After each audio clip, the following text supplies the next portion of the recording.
Welcome back, guys, to Verified Terror. Before we start the video, hit that subscribe button. Thank you. November 2019, Nevada Test and Training Range. The clock showed 9:47 p.m. Under the dark sky with no moon, the desert stretched out like a big blanket of darkness. There was no wind, no bugs. Only the loud sound of our Humvee's engine broke the quiet. Corporal Daniel Cross held the steering wheel tight with both hands, watching the dirt road ahead of us.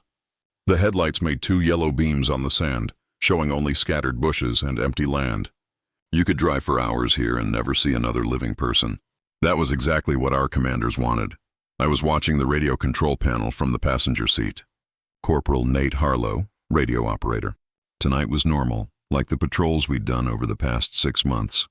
Check the fence sensors, write down the numbers, report back. A simple job, a boring job. A job that kept you nervous until something happened. Private Rick Talbot sat in the back seat, looking through the darkness with his night vision goggles. It had been 3 weeks since he came from Fort Irwin. He was quiet. He followed orders without asking questions. That made him perfect for this job. Out here, you learned quickly that asking questions got you sent somewhere else. The Nevada Test and Training Range covered thousands of square miles. Most of it looked empty, but every hill, every flat area, every stretch of nothing had sensors buried in the ground, cameras hidden in rocks, tools you'd never see unless you knew where to look. We patrolled the outer areas, the places marked on no public map. Our job was to make sure the fences stayed good and the sensors stayed working. What happened inside those fences? Not our business. Cross slowed the Humvee as we got close to checkpoint Delta 7. A small metal post marked the spot, painted with shiny tape that caught our headlights. He turned off the engine. The silence rushed in like water filling a hole. I stepped out first. The air hit cold and dry, sharp in my throat. The temperature had dropped 10 degrees since sunset. My boots made crunching sounds on the hard ground as I walked to the post and checked the sensor box at the bottom. Green light, steady, no problems. I pressed the radio button.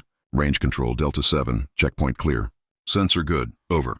Static crackled for a moment before the reply came through. Copy Delta 7. Move to Delta 8. Report in 15. Over. Roger. Out.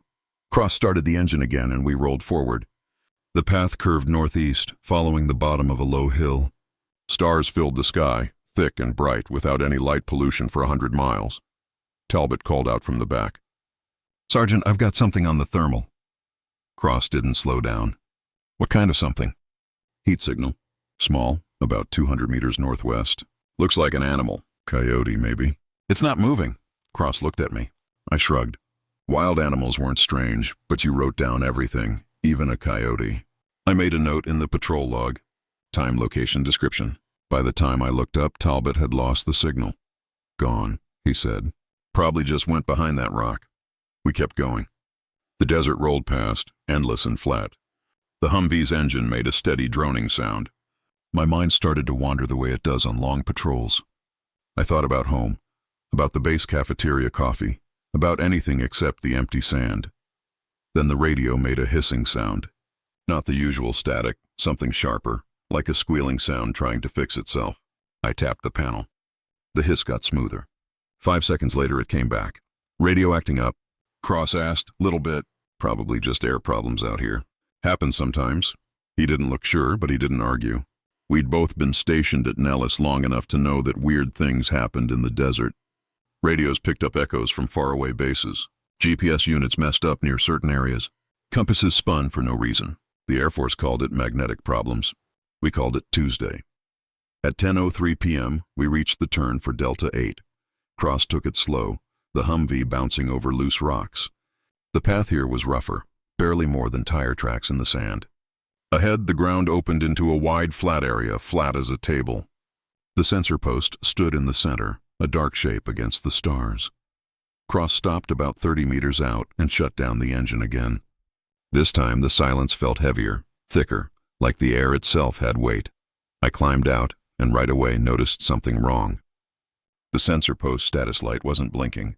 It should have been a green pulse every 5 seconds. Instead, it glowed solid amber. Amber meant waiting mode. But these sensors didn't have waiting mode. They were either on or off. Harlow, you seeing this? Cross joined me, his voice low. Yeah, amber light. That's not in the instruction book. Talbot called from the Humvee. "Sarge, my night vision goggles just stopped working." "Dead battery." "No, they just stopped. Like someone flipped a switch." Cross and I looked at each other. One problem, maybe a coincidence. Two at the same time, that was something else. I pulled out my handheld GPS to write down our exact position. The screen flickered. Numbers scrolled too fast to read. Then it froze completely, showing coordinates that put us somewhere in the Pacific Ocean. "GPS is broken," I said. Cross pulled his own GPS from his vest. Same result. Flickering screen. Wrong information. He tried the radio next, pressing the mic button. "Range control Delta 7. We've got equipment failure at Delta 8, multiple systems. Need help. Over," Static answered. Not the sharp hiss from before. This was deeper, rolling like distant thunder. Cross tried again. Same result. He looked at Talbot. "Check the vehicle radio." Talbot climbed into the Humvee and switched frequencies. I watched his face through the windshield. He shook his head. All communications were down. We were 40 miles from the nearest base in the middle of nowhere with no way to call for help. Cross stayed calm. That's what made him a good sergeant. He'd seen worse. We all had. But this felt different. This felt like someone did it on purpose. "All right," he said. "We write down what we can. Take readings, mark the time. If the equipment comes back online, we report it.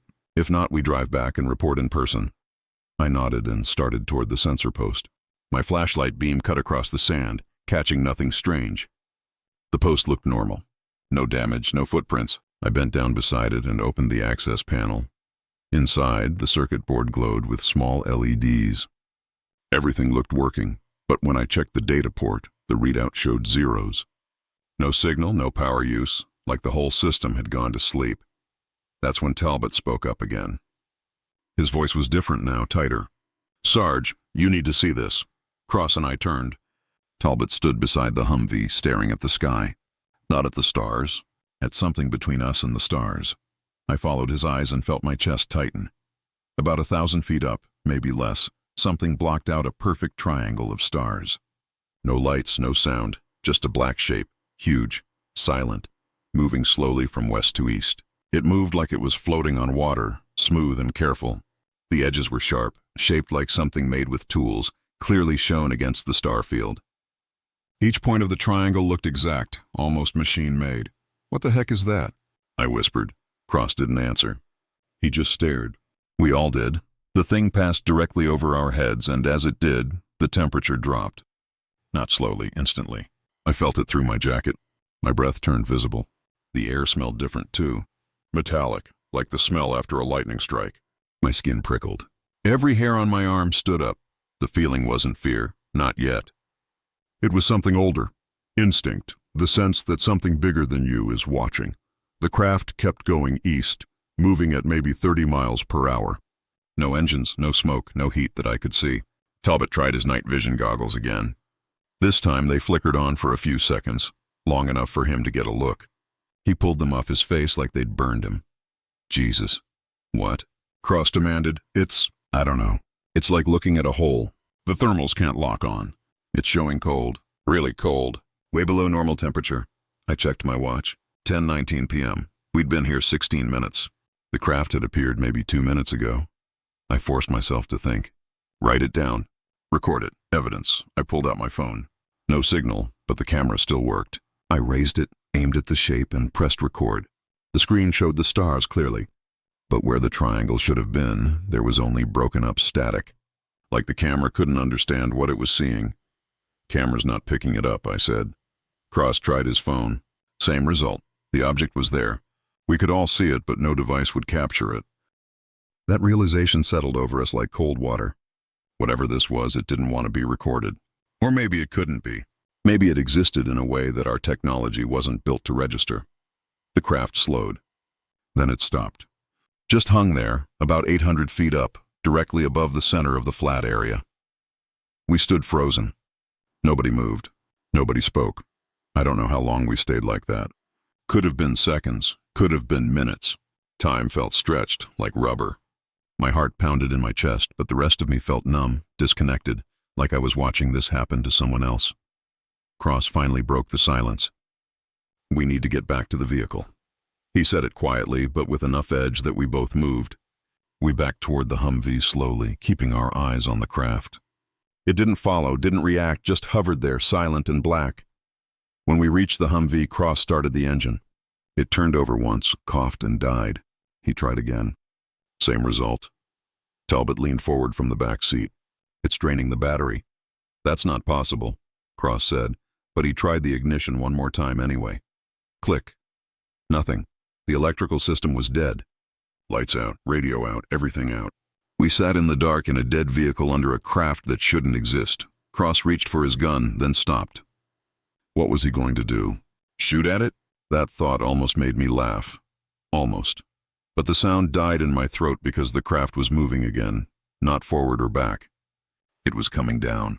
Slowly, smoothly, straight down. I watched the stars reappear at its edges as it dropped lower and lower. My hands gripped the door handle, ready to run.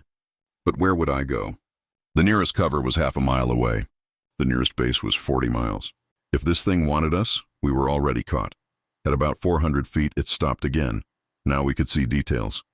Not the surface. It was still too dark for that. But the shape was clearer. A perfect triangle with all three sides the same length. Each side maybe 200 feet long. The bottom was smooth, unbroken. No seams, no panels, no markings. Just a flat black surface that seemed to swallow light. And then, at each corner, something began to glow. 3 lights, dim at first, like glowing coals.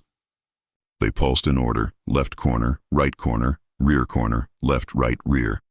The glow was orange-red, deep and warm like melted metal. But there was no heat, no sound, just light pulsing with machine-like timing. Each pulse lasted about 2 seconds. The pattern repeated over and over. Hypnotic. I couldn't look away. Are we recording this? Talbot's voice came out shaky. Nothing's working, I said. Then we remember it. Every detail, Cross nodded. He pulled out a small notebook and started writing by feel, not even looking down. I did the same. Date, time, location, shape, size, lights, behavior. Every observation, no matter how small. This was evidence. Even if no device would capture it, we had our eyes. We had our words. That had to be enough.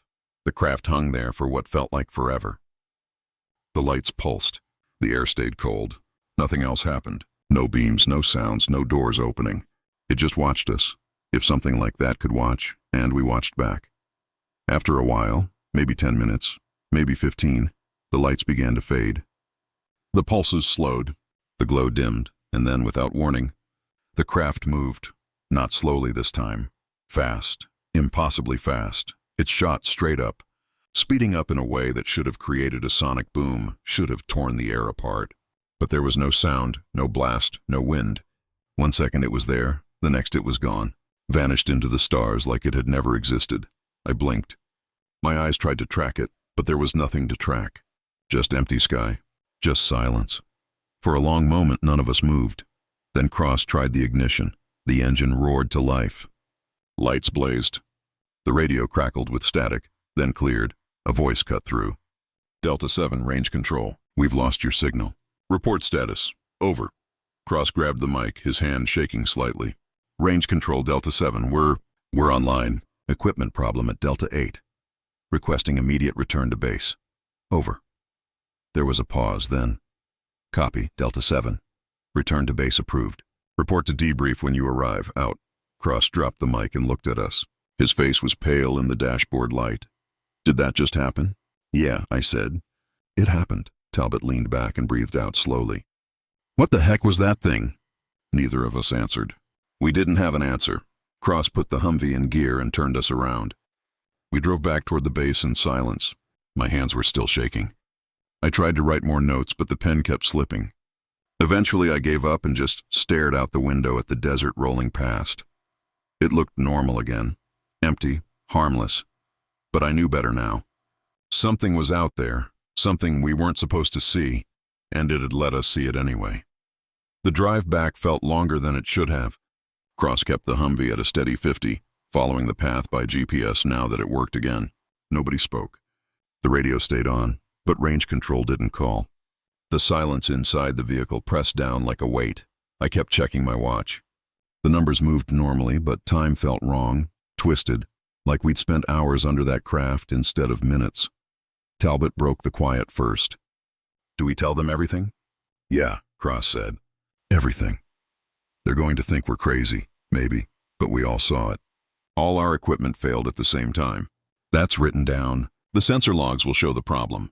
They can't ignore that. I wasn't so sure. I'd been in the Air Force long enough to know how things worked. Strange events got explained away. Equipment failures got blamed on dust, heat, or user error. And if 3 guys claimed they saw a huge black triangle hovering silently over the desert, that got filed under stress, tiredness, or group hallucination. But Cross was right. We had to report it. What happened after that was out of our hands. At 10:52 p.m., we cleared the outer checkpoint. The guard on duty, a specialist named Jennings, waved us through without comment. He looked bored. I envied him. We continued toward the main compound, a group of low buildings surrounded by fences and floodlights. Most of the base was dark at this hour. Only important personnel worked nights. Range control was in a small concrete building near the center. We parked outside and Cross turned off the engine. All right, he said. We go in. We tell them what happened. We answer their questions. We don't guess. We don't make things up. We stick to what we saw. Got it? Talbot and I nodded. We climbed out and walked to the entrance. Cross swiped his ID card. The lock buzzed and the door opened into a narrow hallway lit by fluorescent tubes. The air inside smelled like coffee and electronics. We followed the hall to the watchroom, a cramped space filled with monitors, radios, and tired-looking airmen. The duty officer, Captain Reyes, looked up from his desk. Delta 7, you're early. He checked the clock on the wall. Report said equipment problem. Yes, sir, Cross said. Multiple systems went down at checkpoint Delta 8. GPS, radio, night vision goggles, vehicle electronics, everything. Reyes frowned. All at once? Yes, sir. That's strange. Did you check the sensor post? We did. It showed amber status. No data going through. Reyes typed something into his computer. I'm pulling the logs now. Delta 8 sensor went offline at 10:04 p.m. Came back at 10:41 p.m. 37 minutes. He looked up. What happened during that time? Cross looked at me, then back at Reyes. We saw an unidentified flying object, sir. The room went quiet. The other airmen stopped what they were doing and turned to listen. Reyes leaned back in his chair, his face showing nothing. Describe it. Cross walked him through it. The shape, the size, the lights, the movement. He kept his voice steady like a robot, like he was reporting any other patrol event. Reyes listened without interrupting. When Cross finished, Reyes looked at me. Corporal Harlow, you confirm this story? Yes, sir. Every detail. Private Talbot? Yes, sir. Reyes nodded slowly. He typed more notes, then picked up a phone. Get me Colonel Marsh. I don't care if he's asleep. Wake him. He waited. Someone answered. Sir, it's Reyes. We have a situation. Delta 7 patrol reported a UAP encounter at checkpoint Delta 8. Yes, sir. All 3 personnel confirm. I'll send them to debrief. He hung up and looked at us. You're going to Building 6. Colonel Marsh wants to talk to you personally. Go now. Don't discuss this with anyone else. We left range control and walked across the compound. Building 6 sat at the far edge, separated from the others by a wide stretch of asphalt. No windows, no signs, just a number painted on the door. I'd been past it 100 times and never seen anyone go in or out. Tonight, the door was open. A woman in civilian clothes waited inside. No name tag, no rank. She motioned for us to follow. The interior was clean and white. White walls, white floors, fluorescent lights that buzzed faintly. She led us down a corridor and into a conference room. A long table, 6 chairs, a digital recorder in the center. The woman told us to sit and wait. Then she left, closing the door behind her. We sat. The room was cold. I rubbed my hands together and tried not to think about how this looked. 3 enlisted guys in a classified building waiting to explain something impossible. This could go bad. Really bad. 10 minutes later, the door opened. Colonel Marsh walked in. He was older, maybe 55, with gray hair and sharp eyes. He wore a flight suit, no jacket. Behind him came 2 more civilians, 1 man, 1 woman. Both carried tablets. They didn't introduce themselves. Marsh sat at the head of the table and turned on the recorder. This conversation is classified. What's said here doesn't leave this room. Understood? Yes, sir.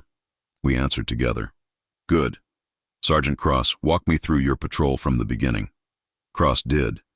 He started with our departure at 9:47 p.m. and covered every checkpoint, every observation, every detail. When he reached the Delta 8 encounter, he slowed down. He described the equipment failures first, then the craft. Marsh listened without expression. The two civilians took notes. When Cross finished, Marsh turned to me. "Corporal Harlow, the sergeant's story matches yours?" "Yes, sir, exactly." "Did you see any markings on the craft? Any words or symbols?" "No, sir. The surface was blank, completely smooth." "Did you hear any sound? Any vibration?" "No, sir. It was silent." "What about the lights? You said they pulsed. Can you show the pattern?" I thought for a moment, then tapped the table with my finger. Left, right, rear, left, right, rear. 2-second gaps. Marsh watched. The civilians watched. Nobody said anything. Then Marsh looked at Talbot. "Private, you watched this through night vision. What did you see?" Talbot swallowed. "The thermal couldn't lock on, sir. It showed cold, below normal temperature, like the thing was sucking up heat instead of giving it off." "How long did the observation last?" "I'm not sure, sir. Maybe 10 minutes, maybe more." Marsh nodded.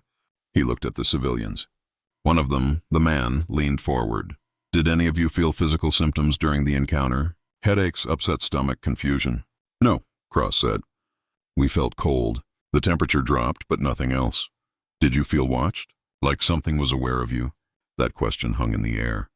I looked at Cross. He met my eyes. We both knew the answer. "Yes," I said. "It felt aware." The man made a note. The woman spoke next. Her voice was calm, professional. "Did the craft try to communicate? Any sounds, patterns, or signals?" "No," Cross said. "It just hovered. Then it left." "How did it leave?" "Fast, straight up. No sound, no visible propulsion."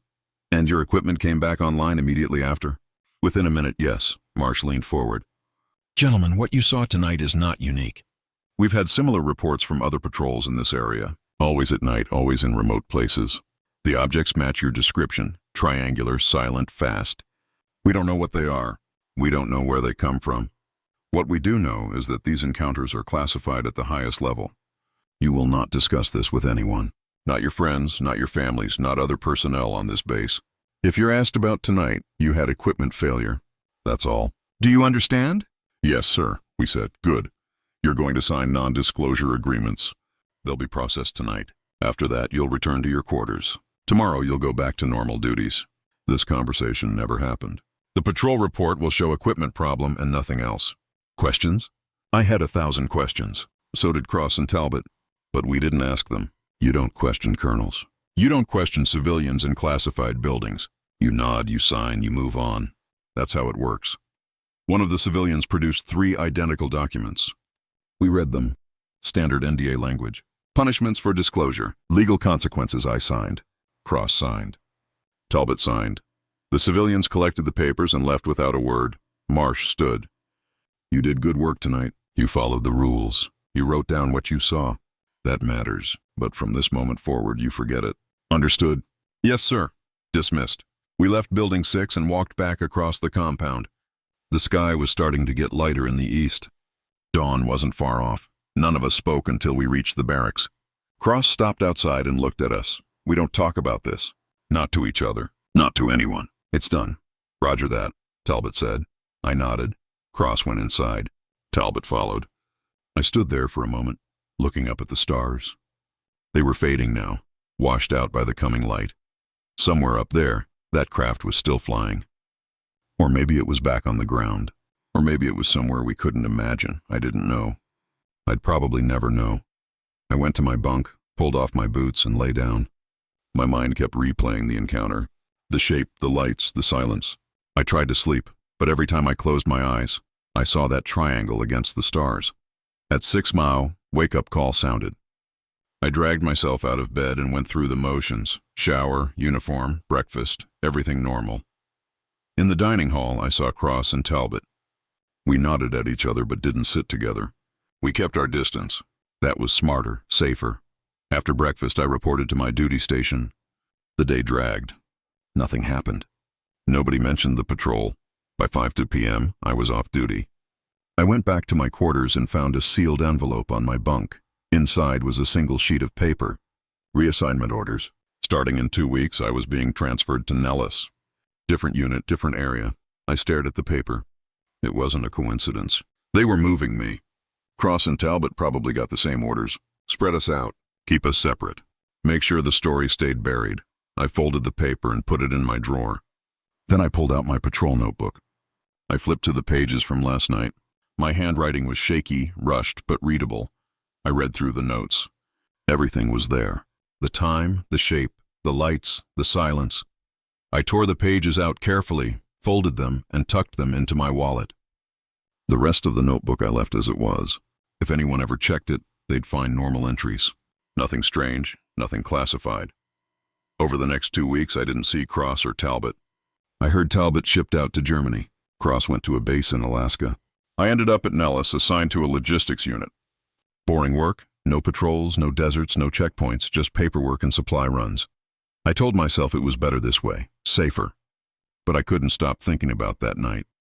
Every time I saw a plane overhead, every time I heard a jet engine, I thought about the silence. How something that big could move without a sound. How it could hover without effort. How it could vanish without a trace. Months passed, then a year. I stayed at Nellis, did my job, kept my head down. I made a few friends, but I never got close. I didn't talk about my past assignments. When people asked where I'd been stationed, I kept it vague. Just said I'd done patrol work in Nevada. That was enough. Most people didn't care. They had their own stories, their own secrets. That's how the Air Force worked. Everyone knew something they couldn't talk about. One night, I was off base, sitting in a bar on the edge of Las Vegas. The place was quiet, just a few locals and some tired-looking airmen. I was nursing a beer, watching a muted TV, when someone sat down next to me. I looked over. It was Cross. He looked older, thinner. He ordered a drink and didn't say anything for a minute.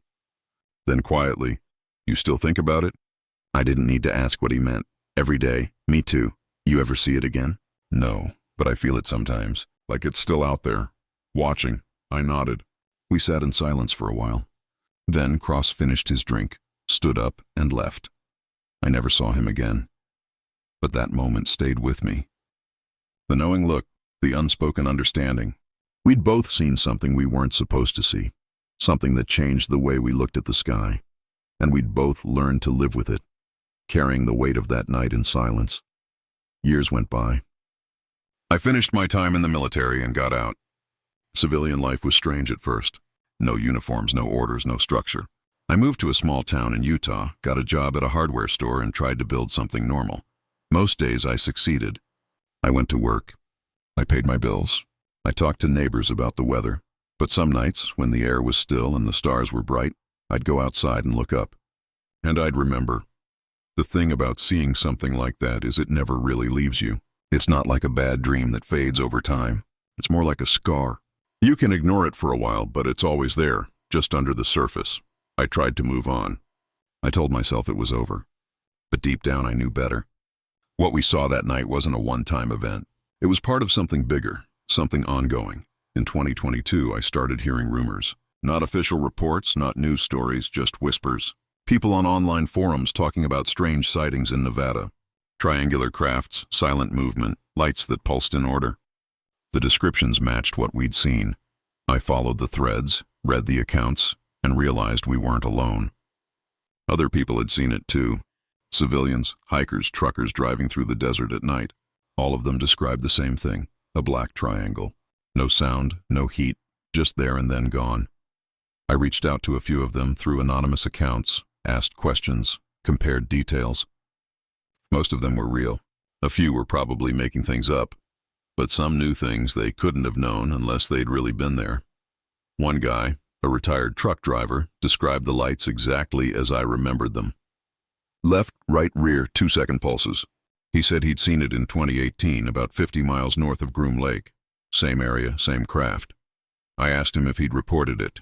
He said he tried, but nobody listened. Local sheriff told him it was probably a military test. Maybe it was. But that didn't explain the silence. It didn't explain the speed. In 2023, the government released some UAP footage, grainy videos from Navy pilots showing objects that moved in ways physics shouldn't allow. The media went crazy. Everyone had an opinion. Doubters said it was sensor errors. Believers said it was proof of alien life. I watched the videos and didn't say anything. What we saw wasn't on any video. It was in our memories, in our notes, in the nightmares that still woke me up at 3 a.m., heart pounding, skin cold. One afternoon, I got a call from a number I didn't recognize. I almost didn't answer, but something made me pick up. The voice on the other end was familiar. Talbot. We hadn't spoken in 5 years. He asked if we could meet. Said he had something to show me. I hesitated. Part of me wanted to hang up and forget it. But part of me needed to know. We agreed to meet in a diner in Nevada, halfway between where we both lived. I drove out 2 days later.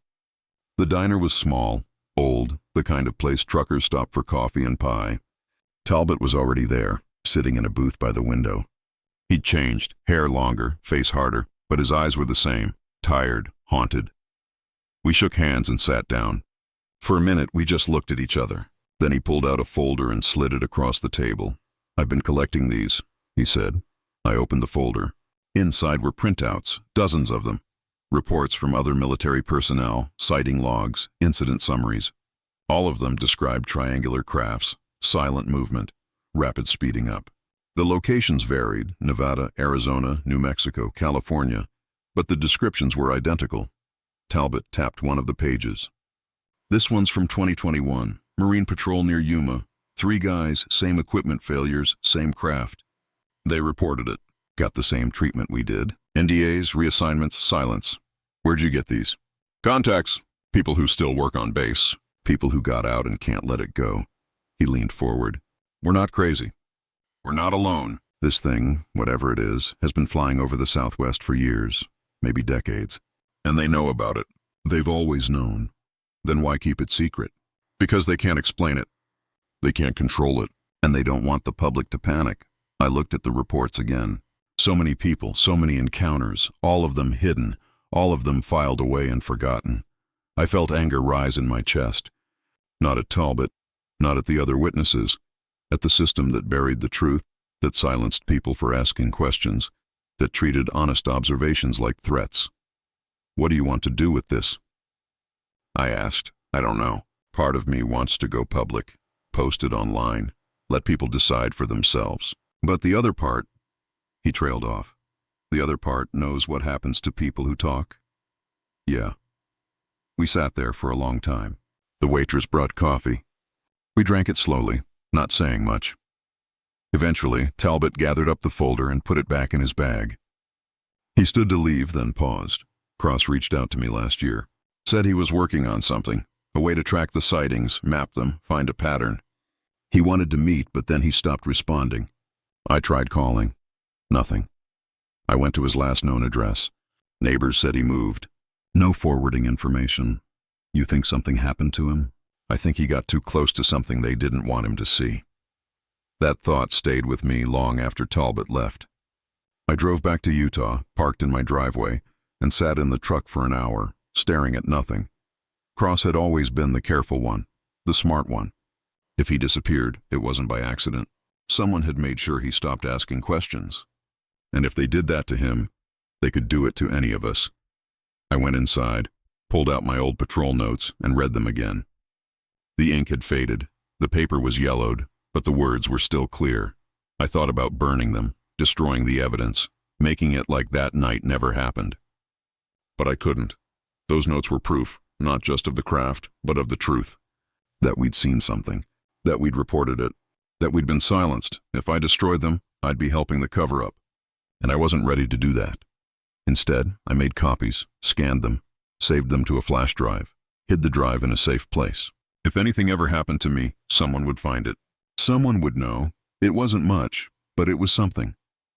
Months later, I was watching the news when a story caught my attention.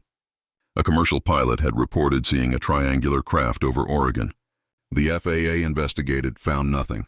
The pilot was grounded for mental health evaluation. I recognized the pattern immediately. See something? Report it. Get punished. The message was clear. Keep your mouth shut. Pretend it didn't happen. Move on. But how could you move on when the thing you saw changed everything you thought you knew about the world? I started keeping a journal, not just about that night, but about everything I'd learned since. The rumors, the reports, the patterns. I wrote it all down, just like I'd been trained to do. Document everything. Trust the process. But the process had failed us. The system designed to protect truth had become a tool for hiding it. And I was just one more casualty, carrying a secret I could never prove and couldn't forget. One night, I drove back out to the Nevada desert. Not to the test range, I couldn't get near that, but to a place nearby, a stretch of open land where you could see for miles. I parked, got out, and looked at the sky. It was clear, cold. The stars were brilliant. I stood there for hours, scanning the darkness, waiting. Part of me hoped I'd see it again.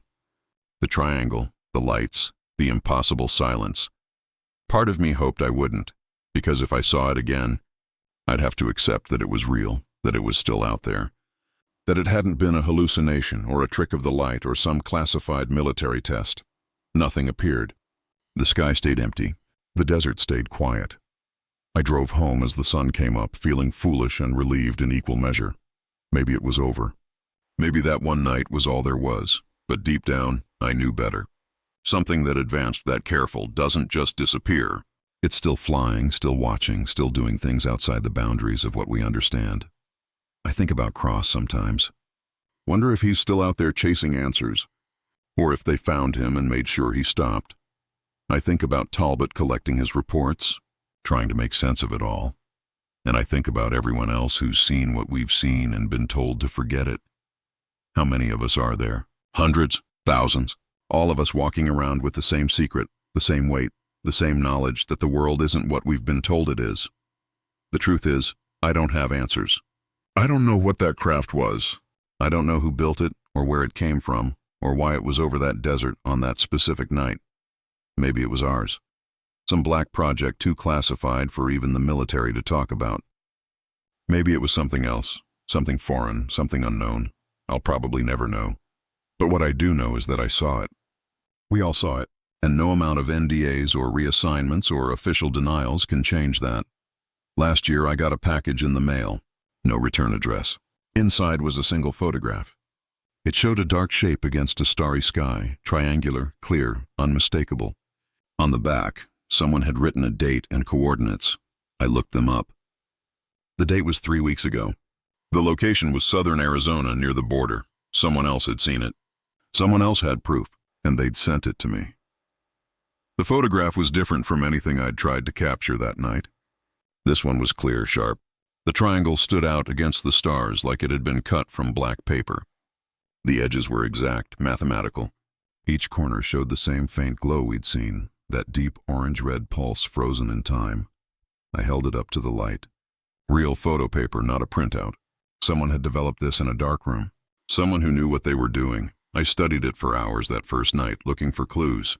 The star pattern in the background might tell me the exact time. The angle might show the altitude. But more than that, I searched for something that would explain why this person had sent it to me specifically. My name wasn't on any public record. My address wasn't listed anywhere that connected to the patrol. Yet somehow this photograph had found me. The coordinates led to a stretch of desert near Sasabe, Arizona. I pulled it up on satellite maps.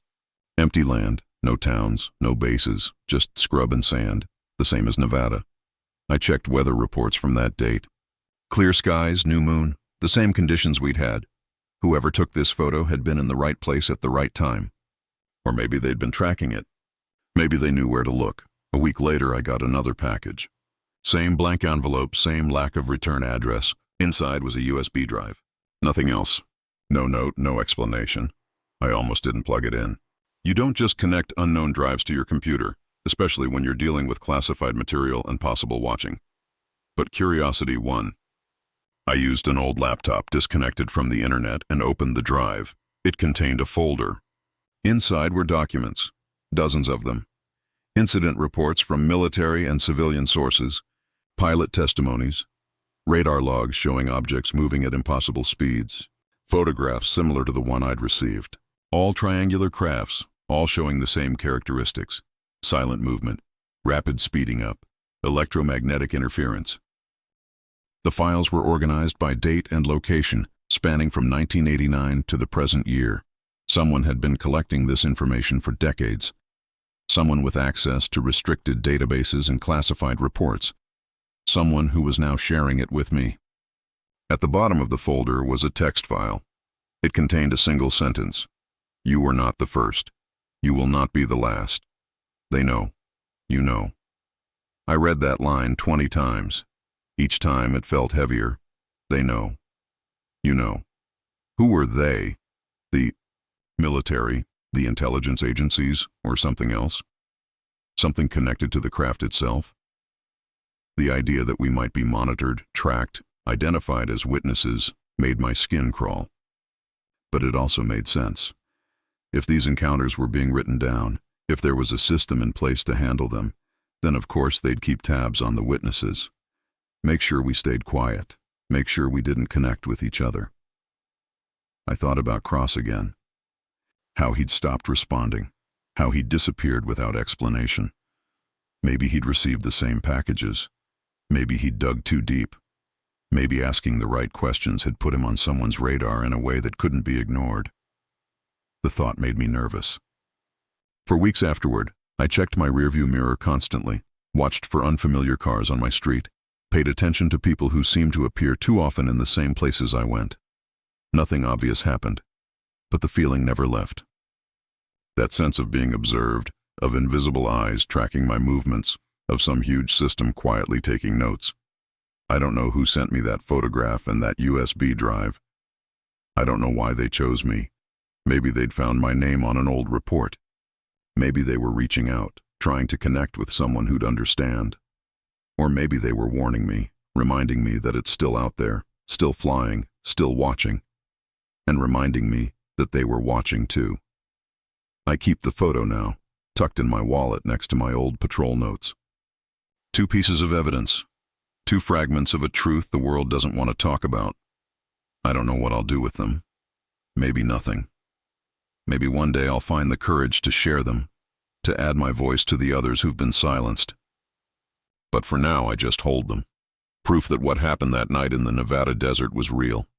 That Sergeant Daniel Cross, Private Rick Talbot, and I, Corporal Nate Harlow, saw something we weren't supposed to see, and that we'll carry it with us for the rest of our lives. The desert never forgets, and neither do we. Some nights, when the air is still and the stars are bright, I step outside and look up. I scan the darkness.